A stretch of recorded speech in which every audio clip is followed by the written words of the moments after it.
십자가 사랑은 모든 것입니다 라는 내용으로 여러분과 함께 하나님의 말씀을 나누도록 하겠습니다. 본문의 말씀을 보면 이 말씀의 배경은 이렇게 시작이 됩니다. 이사야서 52장 13절 말씀은 우리에게 이렇게 말합니다. 보라, 내 종이 형통하리니 받들어 높이 들려서 지극히 존귀하게 되리라.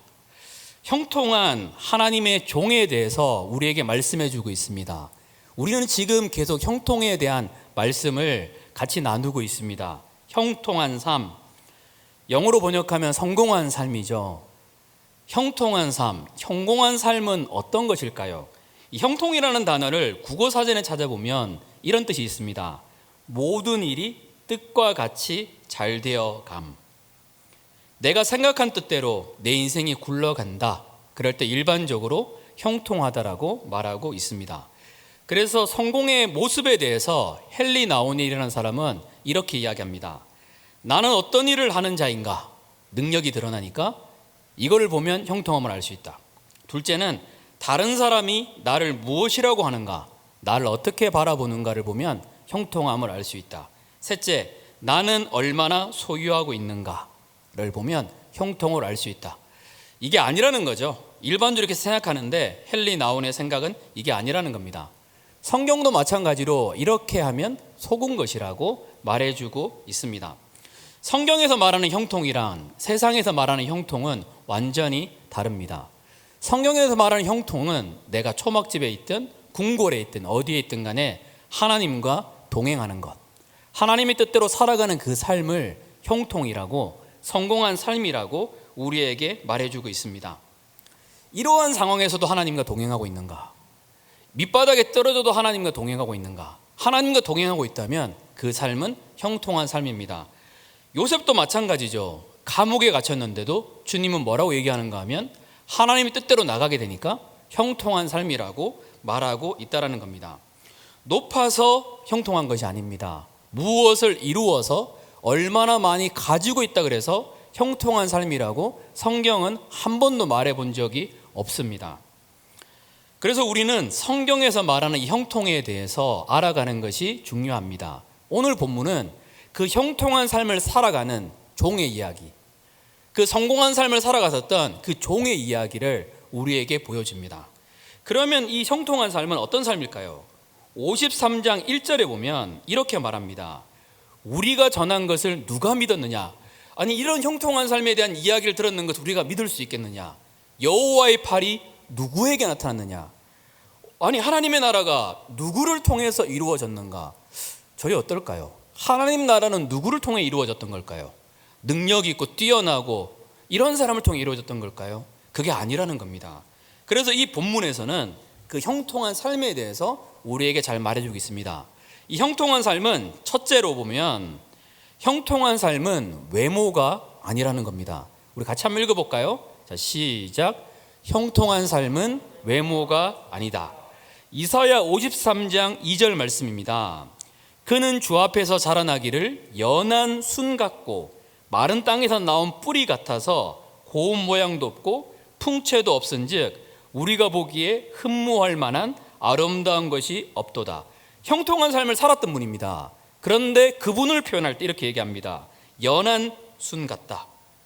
어리다라는 거죠. 그리고 연약하다라는 걸 표현할 때 이스라엘 사람들은 이러한 표현들을 많이 했습니다. 마른 땅에서 나온 뿌리 같다. 어떨 것 같아요, 여러분? 마른 땅에서 뿌리가 나오면 식물이 어떻게 자랄 수 있을까요? 물이 많은 땅, 수분이 많은 땅에서 자란 식물은 튼튼하고 그리고 보기 좋게 자라겠죠. 마른 땅에서 나온 줄기와 뿌리 그려지시나요? 마른 모습이죠. 제대로 잘 자랐다고 말하기가 쉽지가 않습니다. 누구도 곱게 여기지 아니하고요. 이 종은 전혀 사랑스럽지 않았고 위험 있어 보이지 않았습니다. 이렇게 얘기하는 거죠. 우리가 보기에 흠모할 만한 아름다운 것이 없도다. 고운 모양도 없고 풍채도 없었대요. 누구 이야기일까요? 우리가 가장 사랑하는 예수님의 이야기거든요. 외모가 아니라는 거예요. 형통한 종의 모습이 외모가 아니라는 거예요. 우리는 세상의 가치관 가운데 살아가고 있습니다. 어쩌면 외모 지상주의라고 말하는 이 세상을 살아가고 있죠. 분명히 압니다. 외모가 아닌데 자꾸 끌리거든요. 잘생긴 사람, 멋진 사람, 아름다운 사람, 여기에 끌리는 것이 사람의 모습입니다. 우리 한번 손 한번 들어볼까요? 나는 지금까지 살아오면서 외모를 한 번도 본 적이 없다. 한번 손 들어보세요. 누구를 찌르는데? 예. 예. 네, 알겠습니다. 유리미가 코를 만졌어요. 나 손 드는 줄 알았어요. 네. 자, 이거 쉽지 않지 않나요? 그런데 우리가 알고 있습니다. 외모를 보는 것이 점점 아무것도 아니라는 것을 조금씩 나이가 들다 보면 깨달아지거든요. 그런데 늘 쉽지 않은 부분인 것 같아요. 저희 교회에 굉장히 리액션이 좋고 재미있는 목사님이 계세요. 뭐 다 재미있으시지만 이분은 웃는 모습만 봐도 사람을 되게 기분 좋게 하는 분이 계세요. 사모님이랑 카페를 갔대요. 카페를 갔는데 카페에서 사모님이 그러세요. 여기 너무 예쁘다. 그러니까 목사님이 그랬대요. 응? 뭐가? 너 말이야? 기도하고 마칠 분위기가 된 것 같아요. 네. 자, 닭살인가요? 이거 진짜 막 그런 건가요? 그런데 저는 요즘 이런 멘트가 너무 좋아요. 동재가 갑자기 나가는데 미안해요. 네, 알겠습니다. 네. 예전에 같이 이야기하는데 저보다 한 살 많은 형이었었어요. 제가 어느 날 공부를 하고 있었는데요. 학교에도 공부를 하고 있는데 제 바로 앞에 굉장히 예쁜 사람을 봤어요. 누구지? TV에서 본 것 같아요. 여러분 혹시 마지막 승부라는 걸 아세요? 농구 드라마였었는데 농구 드라마라고 있었어요. 아시는 분들은 저랑 비슷한 나이대를 가지고 계시는 분이죠. 네. 마지막 승부에 심은하 씨가 제 앞에도 공부를 하고 있더라고요. 전공이 그때 심리학인가 그랬었어요. 그래서 공부하고 있길래 와, 참 예쁘다 이 생각을 잠깐 했었어요. 이 얘기를 같이 하면서 이제 친구들이랑 같이 형들 얘기하면서 이런 얘기를 했어요. 와, 진짜 예쁘다. 야, 근데 나는 어떤 연예인을 봤는데, 예를 들어 트와이스를 봤는데 가까이서 보니까 진짜 예뻤대. 막 이렇게 얘기하는데 한 살 많은 형이 이렇게 얘기해요. 전 진짜 어제 놀랍게 예쁜 연예인을 봤다고. 그래서 누구예요? 얘기하니까 이분이 그러는 거예요. 제 아내요. 자, 기도하고 마쳐야 될 분위기가 점점 되는 것 같아요. 네. 매일 보는데도 또 예뻐요. 애 셋이거든요.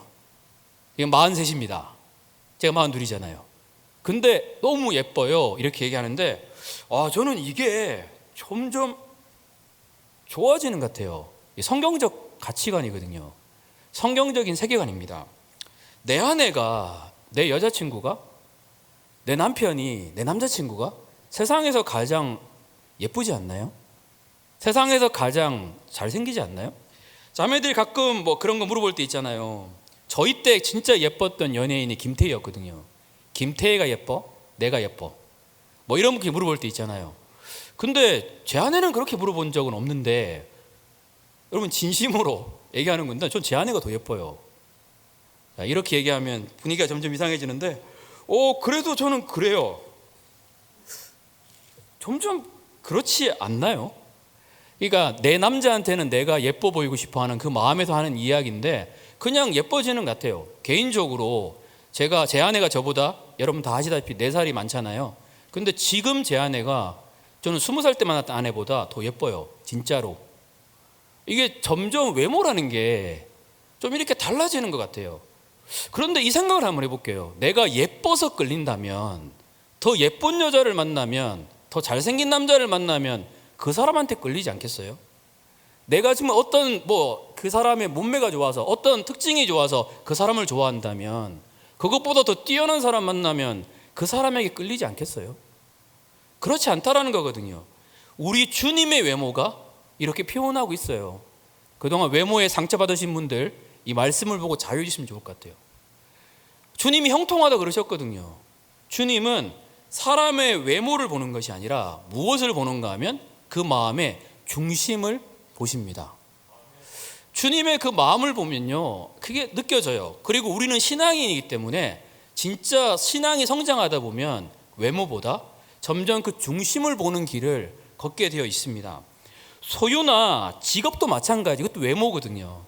우리는 무엇을 가진 거에 대해서 소중하다고 생각합니다.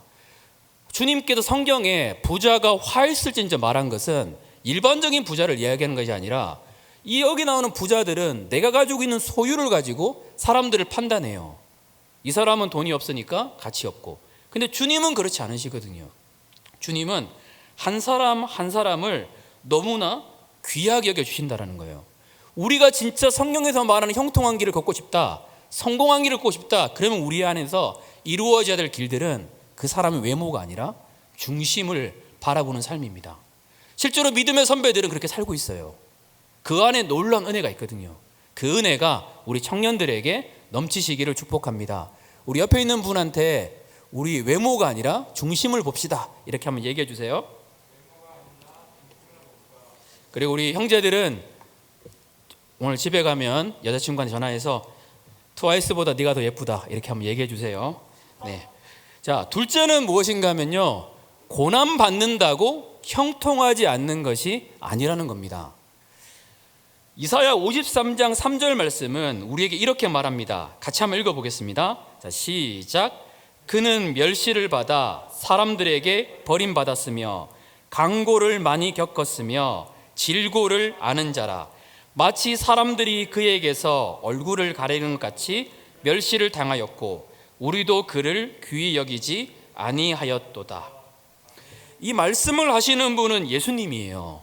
그런데 이사야 52장부터 형통한 삶을 이야기하는데 예수 그리스도의 고난당한 모습을 말하고 있거든요. 고난은 죄의 산물이라고 어떤 사람들은 생각하지만 우리가 정말로 사랑하시는 예수님께서 고난을 당하셨어요. 그러면 내가 고난받는 것이 형통하지 않는 것이 아니라는 거예요. 이 땅에서 풍성한 복을 누린다 그래가지고 하나님의 복을 받는다는 증거가 아니고요. 내가 이 땅 가운데 고난을 받는다 해가지고 하나님의 선하신 은혜를 못 누리는 것이 아니라는 겁니다. 이 종은 겉으로 보기만 초라한 것이 아니라 온갖 슬픔과 인생의 질병들을 다 당했어요. 이 종이 슬픔과 질병을 지냈으니까 어느 누가 이 종에게 가까이 가고 싶어 했을까요? 이런 사람들에게 가까이 가면 사람들은 부정해진다라고 생각할 수 있고 판단할 수도 있습니다. 그런데 알고 보니까 이 질병들이 누구로부터 비롯됐는 걸까요? 53장 4절 말씀에 이렇게 얘기합니다. 그는 실로 우리의 질고를 지고 우리의 슬픔을 당하였거늘 우리는 생각하기를 그는 징벌을 받아 하나님께 맞으며 고난을 당한다 하였노라. 53장 4절에는 이렇게 기록되어 있어요. 우리의 질고를 졌어요. 그분이 우리의 슬픔을 당했는데 우리는 어떻게 생각하는가 하면 징벌을 받아 하나님께 맞으며 고난을 당한다 여긴다라는 거예요. 예수님이 고난 당하셨거든요. 그래서 우리는 고난 가운데 있는 사람한테 함부로 이야기하면 안 되는 거예요. 예수님이 고난 당했거든요. 내가 지금 고난 가운데 있다, 갑자기 하나님이 느껴지지 않는다. 사람들이 이렇게 생각합니다. 내가 무엇을 잘못했는가? 우리의 생각들이 바뀌어야 됩니다. 어쩌면 고난이 더 형통일 수 있습니다. 아무도 거기에 대해서 말할 수 없거든요. 우리가 창조주인가요? 우리가 그걸 어떻게 이야기할 수 있을까요? 내 삶이 안 풀리는 것이 도리어 은혜가 될 수 있습니다. 고등학교 때 입학시험을 쳤습니다. 저희 때는 고등학교를 시험을 쳐서 이제 갔었으니까요. 시험을 쳐서 갔는데 떨어질 거라 생각해 본 적은 한 번도 없었던 것 같아요. 그런데 뭐 그렇게 많이 틀리지도 않았어요. 그래도 시험을 치고 시험을 쳤는데 갑자기 수학 시간에 수학 문제가 이렇게 막 시커멓게 보이는 거예요. 이게 상징적으로. 아니 본래 검산도 하고 이렇게 해서 문제를 풀어야 되는데 그냥 그거 없이 뭐 홀린 사람인 것처럼 문제도 제대로 못 풀었어요. 그리고 결과가 나왔는데 한 개 차이로 고등학교를 떨어졌어요. 여러분 황당하지 않나요? 저희 이제 시험 쳐도 갔고 떨어진 사람 있었지만 이게 진짜 마음이 아픈 거예요. 왜 그런가 하면 대학교를 재수한다 그러면 무슨 얘기는 할 수 있을 것 같아요. 근데 고등학교를 재수한다 그러는 이야기를 누구한테 하는 게 그 당시에 제 입장에서는 너무 쉽지 않은 거예요.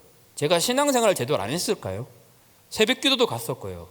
그리고 늦게까지 기도도 했었고 공부를 열심히 안 한 것도 아니었거든요. 진짜 열심히 공부했었거든요. 그런데 결과가 이렇게 나오니까 너무 황당한 거예요. 이거 어떻게 해야 될까? 하나님 도대체 왜 그러실까? 이런 생각들이 우선되는 거였거든요. 그리고 하나님께 나가서 기도했습니다. 아버지, 도와주세요. 이거 어떻게 해야 됩니까? 이런 마음이 드는데 그 마음과 동시에 그 마음도 드는 거예요. 하나님은 선하시니까 분명히 어떤 길이라도 인도해 주실 거라는 그런 마음들. 그리고 딱 있는데 갑자기 선생님이 딱 들어오셔가지고, 야, 전원 기숙사 학교가 있는데 이번에 학교 사정 때문에 3명을 추가 모집을 한다 그러더라. 딱 얘기하는데 그게 너무 기쁜 거예요. 근데 3명 모집하는데 300명이 넘게 왔어요. 이 가능성이 없구나. 아니, 무슨 문제를 토익 시험 문제 수준으로 냈어요. 영어 시험도. 근데 이것도 신기한 거예요. 그거와 상관없이 거기는 쳤는데 합격했어요. 그리고 기숙사 생활을 하게 되었습니다. 처음에는 되게 기뻤거든요. 공부 진짜 많이 할 수 있겠다 생각도 했었는데 부모님과 떨어져서 지내는 그 삶이 고등학교 때부터 너무 쉽지 않은 거예요. 거기는 빨래를 혼자 해야 됐거든요. 그리고 이제 그 당시까지 왕자여로 살았어요. 빨래 안 해봤고요. 어머니 다 해주셨거든요. 근데 이제 밥하고 빨래하고 이 과정 하는 것도 쉽지 않았고 친구 없이 혼자 갔다는 게 너무 외로운 거예요. 그 전에 저는 지금도 좀 남아있는데 장난기가 많았어요. 여러분이 To Believe It or Not인데 한번 얘기하면 다 뻥 터지는 막 그런 스타일. 막 그렇게 했었는데 이게 막 우울해지면서 변화 좀 다른 거예요. 그때 제가 한번 얘기 한번 했잖아요. 아니나 다를까 누가 제 안경을 깨트렸는데 그때 얘기했던 것처럼 안경 깨트린 친구한테 친구가 와가지고 이거 얼마냐 물어봐서 이것도 얘기했거든요. 친구끼리라도 그때 스트레스는 미안하다고 얘기를 해야지 했는데 얼굴이 찐빵되도록 맞았어요. 알고 보니까 학교 짱이었거든요. 그리고 한 3개월 정도 그 왕따 같은 생활을 한 것 같아요. 학교 짱한테 맞으면 그런가 봐요. 그리고 나중에는 진짜 기도했는데 학교 짱이 사과하고 친하게 지냈죠. 나중에는 그 은혜가 있는데 그 3개월의 시간이 성격을 바꿨어요. 아니 그렇게 재밌었던 성향의 사람이 우울한 성향의 사람으로 조금씩 바뀌었었어요. 그리고 다시 이제 와서 친구들 얘기하는데 애들이 별로 안 웃어요. 이게 왜 이렇게 됐을까? 하나님 왜 여기를 보내셨을까요? 그렇게 사교성 있고 그렇게 재밌었던 내 성격이 왜 이렇게 됐을까요, 주님? 이게 고민이었거든요. 생각도 많이 들었어요. 근데 만약에 다시 돌아가라 그러면 그걸 돌아갈 것 같아요. 그 왕따 생활 3개월 했던 거 괜찮아요. 돌아가고 싶어요. 다시 그걸로 가고 싶어요. 왜 그랬는가 하면 거기서 하나님을 알게 되었거든요. 아니 외롭고 옆에 아무도 없으니까 성경만 본 것 같아요. 공부하고 계속 기도하고 하나님 찾고 그때 하나님 정말 뜨겁게 만났어요. 주님이면 되겠더라고요. 주님이면 진짜 즐겁게 되겠더라고요. 지금 생각해보면 그때 고난받았던 그 기억이 도리어 은혜가 돼요. 그래서 고등학교 졸업할 때 수능 망쳤는데 감사가 나오더라고요. 이제 좀 달라졌으니까요. 결과가 중요하지 않아요. 내가 최선을 다했으니까. 결과는 중요하지 않고 이제 기대되는 것은 하나님이에요. 하나님이 여기서 어떤 일을 하실까? 그게 너무 기대가 되니까 감사가 흘러나왔거든요. 고난은요, 예수님도 받았어요. 믿음의 선배들도 받았어요. 내 삶이 지금 안 풀려요. 내가 이게 문제가 있다. 하나님이 나와 함께하지 않는 게 아니다가 아니라는 거예요. 고난이 도리어 형통일 수 있다는 겁니다. 우리는 하나님의 부르심 가운데 있어요. 하나님이 우리의 삶을 인도하여 주시거든요. 그 아름다운 주님이요, 온 세상을 창조하신 주님이 우리와 함께하고 있다면 우리 다른 반응이 나오지 않을까요? 고난 가운데서도 하나님을 향한 감사가 나오지 않을까요? 고난은 이런 것 같아요. 어떻게 반응할 것인가? 내가 잘못해서 이런 관점이 아니거든요. 이 고난 가운데서도 내가 어떻게 반응하는가에 따라서 고난은 좀 의미가 달라진다는 생각이 좀 듭니다. 이 고난 가운데서도 나와 함께 하시는 하나님을 붙잡으면 이 고난은 반드시 합력하여 선을 이룹니다. 우리의 인생의 길 마찬가지입니다. 그리고 때로는 내가 못 버틸 수 있잖아요. 원망도 하고 이럴더라도 하나님 안에 있잖아요. 주님은 그럼에도 불구하고 아름다운 일을 이루어 주시는 거거든요. 그 주님이 우리와 함께 하여 주십니다. 그 은혜가 우리 청년들에게, 우리 성도님들에게 가득하시기를 축복합니다. 마지막 셋째는, 형통은 하나님의 사랑을 아는 것이라는 거예요.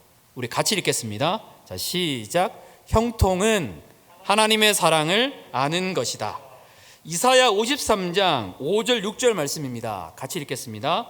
그가 찔림은 우리의 허물 때문이요 그가 상함은 우리의 죄악 때문이라. 그가 징계를 받음으로 우리는 평화를 누리고 그가 채찍에 맞음으로 우리는 나음을 받았도다. 우리는 다 양 같아서 그릇 행하여 각기 제 길로 갔거늘 여호와께서는 우리 모두의 죄악을 그에게 담당시키셨도다. 아멘. 예수님이 인간의 몸으로 이 땅에 오셔서 마국간에 태어나시고 우리를 위하여 고난을 당하셨을 때 사람들이 뭐라고 얘기했을까요? 4절에 얘기했었죠. 죄를 지어서 고난받는 거라고 이렇게 이야기했거든요. 여러분, 누군가를 사랑해서, 여러분이 만약에 개미를 사랑해서 개미의 몸으로 이 땅에 태어났는데 개미들이 대적한다면 어떨까요? 우리 주님이 이 땅에 오셨을 때에 사람들이 주님을 대적했습니다. 포기해야 되지 않을까요? 근데 주님이 이렇게 얘기합니다. 그가 찔림은 우리의 허물 때문이요 그의 상함은 우리의 죄악 때문이라. 왜 주님이 오셨을까요? 우리의 허물 때문에, 우리의 죄악 때문에. 주님이 징계를 받아야지 우리가 평화를 누리니까. 주님이 채찍에 맞아야지 우리가 나음을 입었으니까. 주님이 이 길을 가셨거든요. 그런데 성경에서 6절 이렇게 말해요. 우리는 다 양 같아서 그릇 행하여 제 갈 길로 갔거늘. 십자가의 사랑을 보여주셔도 안 받아들이고 제 갈 길로 갔지만 여호와께서는 우리 무리의 죄악을 그에게 담당시키셨도다. 하나님 참 대단하지 않으세요? 양은요, 특징이 시력도 나쁜데 고집이 세요. 자기 마음대로 가거든요. 그런데 주님은 우리를 사랑하시니까 우리가 원하지도 않고 거부하는데도 불구하고, 우리가 때로 욕함에도 불구하고 우리의 모든 죄를 지시고 십자가에서 못 박히셨다는 거예요. 하나님의 사랑의 증거인 거죠. 왜요? 저 2주 동안 이 말씀이 계속 묵상이 됩니다. 왜 주님 우리 사랑해요? 주님은 도대체 우리 안에 뭐가 있을까요? 여러분, 옆에 있는 분 살짝 한번 볼까요? 매력이 넘치신가요? 그럴 수도 있겠죠. 주님은 왜 우리 사랑하실까요? 잠깐 아버지가 된 적이 있습니다. 여러분도 다 아시다시피 8년 동안 아이가 없다가 8년 만에 이제 아이가 가졌거든요. 그래서 너무 행복했습니다. 이름을 이제 주영이라고, 주님의 영광 해가지고 주영이라는 이름을 짓고, 그래 늘 배에 이제 아내의 배를 손을 얹고 그리고 간절히 기도했습니다. 이 배를 만질 때마다 아이의 마음이 느껴지고 하나님 마음이 느껴지니까 너무 행복한 거예요. 그래서 계속 기도하고 참 주영이가 참 좋았거든요. 짧은 시간이었고 일찍 하늘나라를 가게 되었지만 이 주영이랑 있었던 그 짧은 시간이 저한테는 지금도 너무나 기쁜 추억이에요. 너무 기뻤거든요. 근데 그때 그런 마음이 드는 거예요. 주영이가 몸에, 우리 아내 배에 생겼을 때에 어떤 마음이 드는가 하면, 내 아이가 장애라도 상관없어요. 내 아이가 뭐 어떤 문제가 있어도 상관없어요. 내 아이가 아파도 상관없고 내 아이가 어떻든 뭐 중요하지 않아요. 너무 사랑스러운 거예요. 이 아버지로서 이 아이를 위해서, 우리 아들을 위해서, 주영이를 위해서 뭐든지 할 수 있을 거라는 그런 마음이 드는 거예요. 그게 행복이었거든요. 이 아이를 보는 그 즐거움이 대단했거든요. 이 생각이 나면서 이런 마음이 듭니다. 이거는 우리가 인간의 몸으로 이 땅을 살면서 하나님을 우리의 경험을 통해서 조금씩 경험하게 되는데, 그게 아버지의 마음이 아니었나 싶습니다. 하나님의 마음에 10억 분의 1도 안 될 거예요. 100억 분의 1도 안 될 거예요. 그것도 안 되는데 내 아이가 너무 좋았거든요. 그런 것처럼 하나님은 우리를 볼 때에, 하나님은 우리를 아버지의 사랑받는 아들과 딸로 보시거든요. 이거를 보시면 우리를 위하여 생명을 주시는 것이 너무 기쁘신 거예요.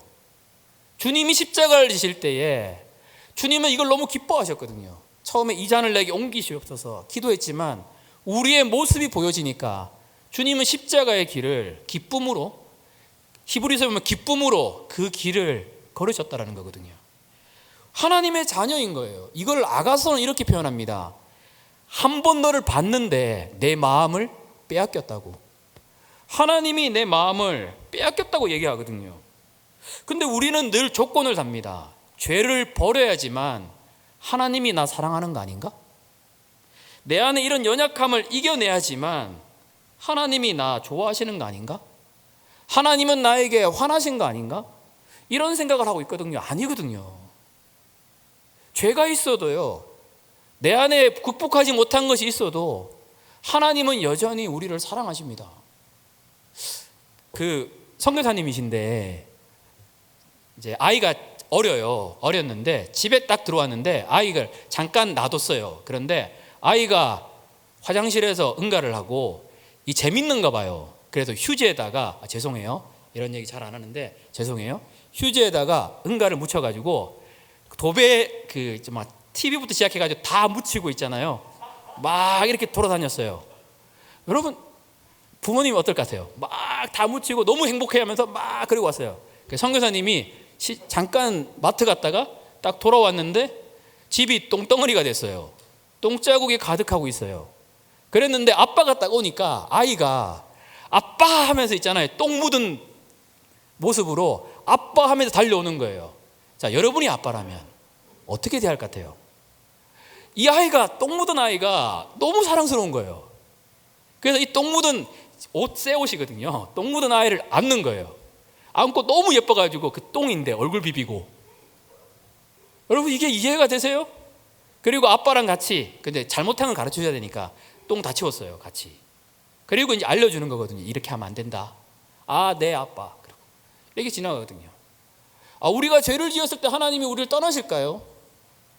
하나님 우리 사랑해요. 성경에 어느 누구도 그렇게 하나님을 만나지 않았어요. 베드로도 마찬가지고요, 바울도 마찬가지고 늘 주님이 먼저 찾아오셨어요. 주님이 찾아오시니까 베드로가 주님 나를 떠나소서, 나는 죄인이로소이다 고백하는 거거든요. 그분의 사랑이 먼저예요. 그분이 우리 사랑하거든요. 이 사랑을 받아들이는 만큼 회개가 나오는 거지, 내 모습이 무너져더라도 하나님의 사랑은 없어지지 않아요. 여러분 아무리 내가 무너져 봐요, 하나님의 사랑이 거기서 덜해질까요? 아니에요. 내가 아무리 잘 나가 봐요, 하나님의 사랑이 그보다 더해질까요? 아니에요. 그래서 십자가를 이야기합니다. 변치 않는 사랑이거든요. 우리의 상황과 조건과 상관없이 내가 끝까지 너를 사랑하기로 마음먹었다. 이게 십자가예요. 아니 이거 볼 때마다 막 그 생각이 들어요. 하나님 죄송합니다. 오늘 제가 이런 오늘도 자꾸 써서 죄송합니다. 하나님 미치셨어요?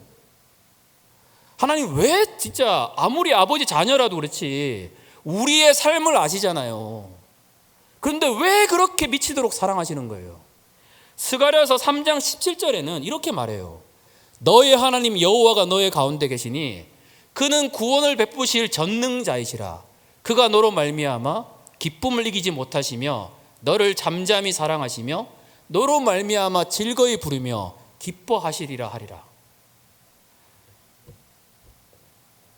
우리를 사랑하는 모습을 말해주고 싶은데 말을 못하니까 뭐라고 인간의 언어로 표현하는가 하면 기쁨을 이기지 못한대요. 여러분 슬픔은 이길 수 있잖아요. 너무 사랑하니까 기쁨을 이기지 못해요. 근데 이 당시 때 스바냐 시대 때 이스라엘의 모습은 완전히 우상 숭배로 타락한 모습이거든요. 근데 하나님이 기쁨을 이기지 못한대요. 왜요? 예수 그리스도를 통해서 이 사람들이 회복될 거라는 확신이 있으시거든요. 하나님은 반드시 우리의 삶 속에 아름다운 일을 이루실 겁니다. 어떤 선교사님이 이 말씀을 보다가 환상을 보셨어요. 어떤 모습인가 하면 이걸 노래로 부르시는 거예요. 그럼 춤을 추시는 거예요. 이 노래 있잖아요. 너의 하나님 여호와가, 그 있잖아요. 너의 하나님 여호와, 이 찬양 있잖아요. 그것처럼 이 찬양을 부르는데 하나님이 춤을 추시는 거예요. 그런데 기도하는데 하나님의 앞모습에서 눈물이 흐르시는 거예요. 우시면서 부르는 찬양이거든요. 내 백성이 일어나게 될 거라는 것을, 내 백성이 드디어 나의 사랑을 받아들이게 될 거라는 그러한 믿음 가운데 불렀던 찬양, 이 찬양이시거든요. 여러분, 이제 좀 받아들여야 되지 않나요? 오랜 동안 신앙생활 해왔고 모태신앙으로 자랐고요, 교회 오래 다녔습니다. 들을 만큼 들었고 이제 마음 정해야 되지 않나요? 당연하다고 생각하는데 제 아내를 사랑하기로 마음 먹고 난 다음에 누구도 다 마찬가지일 거예요. 다른 사람한테 눈 한 번도 없어, 당연한 거니까요. 없거든요. 이제는 하나님을 향한 마음 정해야 되지 않나요? 우리 어떤 청년이 굉장히 좋은 말 해줬어요. 사랑은 확신되어지는 것이 아니라 확신하는 거라고. 확신이 임하는 게 아니라 내가 확신하는 거라고. 이제 이만큼 경험했으면 이제 확신해야 되지 않나요? 하나님, 내가 진짜 주님을 사랑하는데 모든 마음을 쏟겠습니다. 도깨비라는 드라마에 보면 거기에 나오는 한 분 이런 얘기를 합니다. 나의 죄는 사랑받았지만 사랑받지 않았다고 생각하며 살아온 삶이었다고. 십자가보다 더 큰 사랑이 있을까요?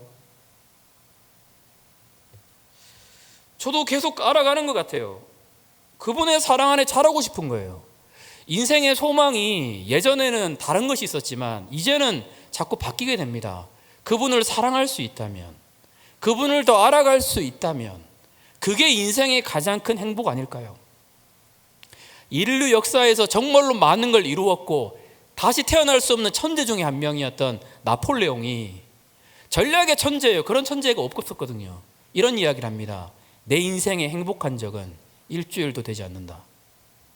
무엇을 이룬다고 해서 우리에게 행복이 주어질까요? 무엇을 잘한다고 해서 우리에게 형통함이 주어질까요? 아니라는 거예요. 우리의 형통함은 하나님을 아는 거예요. 우리의 형통함은 하나님의 사랑을 아는 거예요. 세상의 모든 여자가 나를 안 좋아해도 내 아내가 나를 사랑하면 소망이 있지 않아요? 하나님이 나를 너무나 사랑하시거든요. 그러면 우리 마음속에 이제 좀 결단했으면 좋을 것 같아요. 당신은 이제 나의 모든 것입니다. 주님, 내가 주님의 사랑에 의심할 때도 있었고 느껴지지 않으면, 고난 가운데 있으면 하나님 나 사랑하지 않냐고 고민한 적도 있는데 이제 그게 아니라 이제 진짜 내 마음을 하나님께 드리겠습니다. 주님, 내 인생의 소망은 주님 사랑하는 겁니다. 내 인생의 성공은 주님 사랑하는 겁니다. 하나님이 얼마나 기뻐하실까요? 주님이 이거 기다리시지 않으셨을까요? 하나님이 너무 사랑하는, 이 전심으로 사랑하는 백성이 조금씩 전심이 되는 순간 이 사랑은 하나가 되기 시작하고 우리의 삶 가운데 흐르게 됩니다. 주님은 지금도 듣고 싶어 하세요. 너 나 사랑하니? 이 얘기를 하고 말씀을 정리하겠습니다. 어느 날 하나님께 기도를 했어요. 하나님, 저 사랑하세요? 하나님, 나 기도할 때 하나님 좋아하세요? 기도하는데 갑자기 막 저는 하나님의 말씀이 들릴 때 웁니다. 갑자기 눈물이 쏟아지는 거예요. 그러면서 이런 마음이 드는 거예요. 내 심장이 너를 사랑함으로 말미암아 뛰고 있다고. 너의 소리를 들을 때 내가 너무 기뻐서 너의 기도 소리를 들을 때 내 심장이 뛰고 있다고. 하나님 정말 듣고 싶어 하시거든요. 내 백성이 이제 나를 사랑함을 인생의 목적으로 삼았구나. 그 은혜가 우리 청년들에게 넘치시기를 축복합니다. 우리 좀 같이 기도했으면 좋을 것 같아요.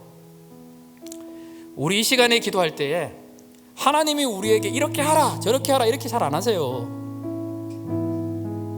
보여주고 싶어 하시거든요. 아버지는 자녀에게 이렇게 가라 저렇게 가라, 이게 정말 자녀에게 도움되는 길이니까 얘기를 해주지, 그게 아닌 이상은 자녀가 선택하기를 원하세요. 그래야지 잘할 수 있으니까요. 자녀를 존중해 주십니다. 하나님은 지금까지 나를 존중해 주셨어요. 그리고 나를 기다리셨습니다. 하나님이 진짜 우리에게 원하는 것이 있다면 하나님의 그 사랑을 받아들이는 거예요. 누가 대신해 주지 않습니다. 여러분의 결단이에요. 내 인생의 소망이 주님을 사랑하는 것입니다. 주님, 내가 내 인생의 성공을 하나님 사랑하는 것에 두겠습니다. 우리 시간 같이 주여 한번 치시고, 주님, 내 소망이 진짜 예수님 되게 해주십시오. 주님, 나로 하여금 진짜 주님 사랑할 수 있게 해달라고 우리 주여 한번 치시고 주님 같이 기도하겠습니다.